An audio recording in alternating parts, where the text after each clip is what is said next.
Most players aren't stuck on the bench because they lack talent, they're stuck because they're training the wrong way. Today I'm breaking down 5 steps to get more playing time even if you've never touched the field. All you need is to fix a couple of things and you'll go from watching games to scoring goals and staying on the field. If you want this season to be your breakout year, pay attention. The last step alone might be the one reason you're not getting the playing time that you want. Step 1 is effort over skill. So right now, you aren't getting playing time because you're not skilled enough. And you can say that you have an unfair coach or any sort of excuse, whatever it is, but you're in a circumstance where you're not getting playing time. So the only way that you can get there is to become better. Even if you think you're better than the guy in front of you, you just have to become more skilled. The issue with that is that gaining skill takes a long time. It takes months and years. But the one thing that you can change, that tomorrow you could be a better player, is effort. If you put in 30% more effort than you have been in all of your practices, which I promise you can do, you can dive after end line balls, dive after GBs, that kind of thing, it goes a long way and it artificially makes you a better player, even though you're not more skilled. It's literally just the mindset you bring to the practice and the amount of effort you put in. And effort makes you a better player inherently. Like, your stats will go up if you put more effort in.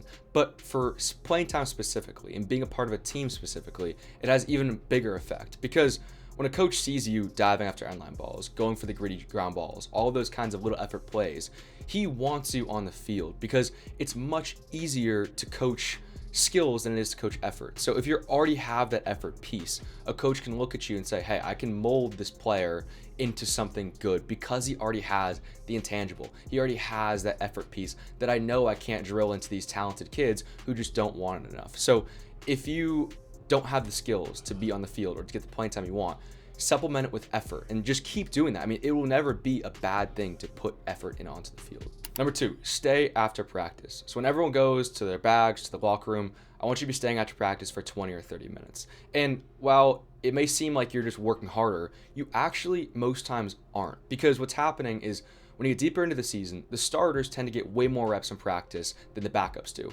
And that's just the way it goes. Like, everyone can't have equal reps in practice all the time. The ones are going to get the best reps, and the twos are going to get subpar reps. So at the end of the practice, you have gotten less work in than the starters have. So it is your job to keep up by staying after practice. And if you aren't, you're falling behind, because the starters are getting better and better and better by playing against good competition, playing in games, while you're playing against subpar competition, getting less reps, and stagnating. That's why you kind of get stuck in this cycle. Like, if you start not playing, it's really hard to get back onto the field. So you need to supplement that with at least 20 or 30 minutes of extra work after practice. And that could be, GBs, it could be footwork drills, it could be shooting, whatever it is, you just need to get out there. And then the side benefit is that, again, you become the player that works hard. If you're out there after practice, for practice's sake, not to show off, but for practice's sake, your teammates will notice, your coaches will notice, you are putting in the effort consistently. Number 3, don't be a suck up. Coaches are smart. I don't think a lot of players realize this, that they've been around for a long time, they've been coaching the game for a long time, and they were once a player too. They played with suck ups, they played with people who just tried to please other coaches.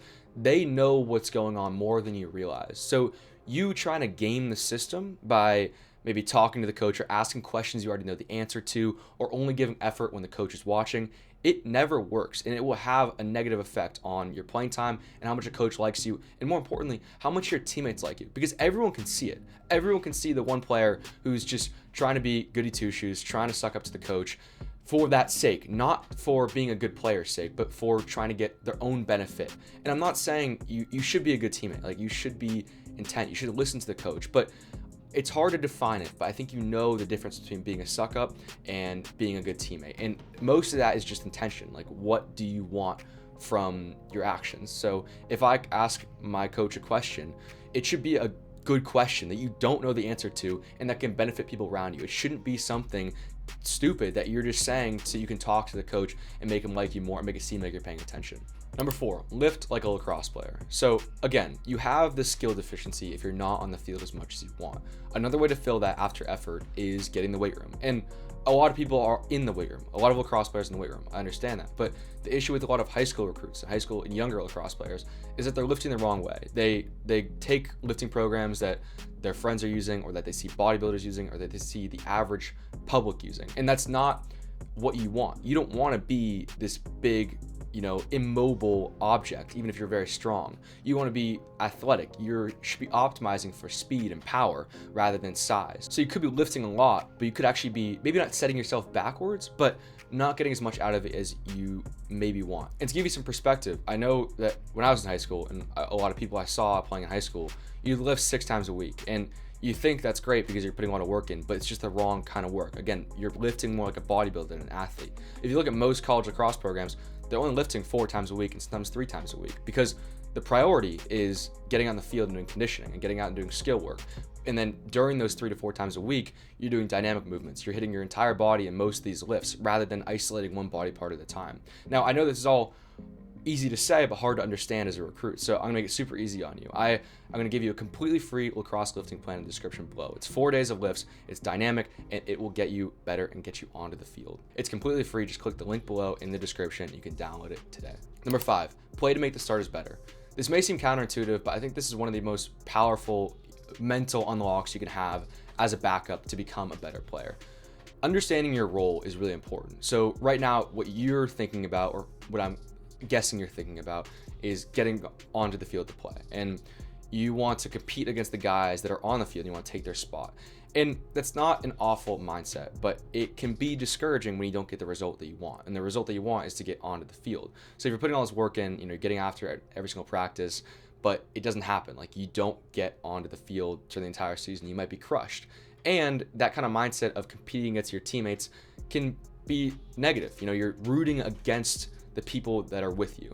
And there's some positives to, competition, but I think there's a better way to go about it. And I think the mindset you have to have is play to make the starters better. So in every practice, your goal should be to give the starters the best look possible. So whenever you go against the best player on the team, think to yourself, hey, how can I play my best game of lacrosse to give this player his best look? Because what happens is when you and then all the other backups level up their games and play hard for the starters' sake to get them better, iron sharpens iron, whatever, to get them better in practice, the entire team gets lifted upwards. So you're working harder, you're getting better, the starters are also getting better, and as a result, the entire team is getting better. And this is a better way to frame it, because even if you don't get the playing time you want, you are playing your role. You're playing your role as a backup, and you're making your team better. And say your team does go win a championship, you had a very real part of that championship. Because I cannot tell you how important it is for starters to get a good look from the backups during practice. Because when you're out there and you have a bunch of backups giving half effort, the starters are just going to get worse, and then they're going to get crushed come game day. So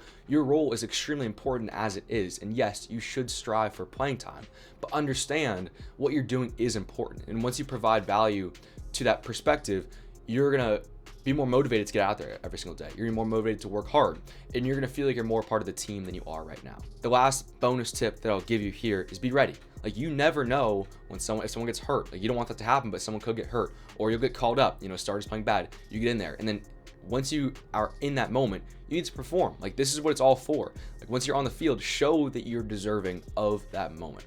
Thank you so much for watching. Again, there's a free lacrosse lifting plan in the description below. It'll get you faster, it'll get you stronger, and it's completely free. You can download it today. Thanks, guys.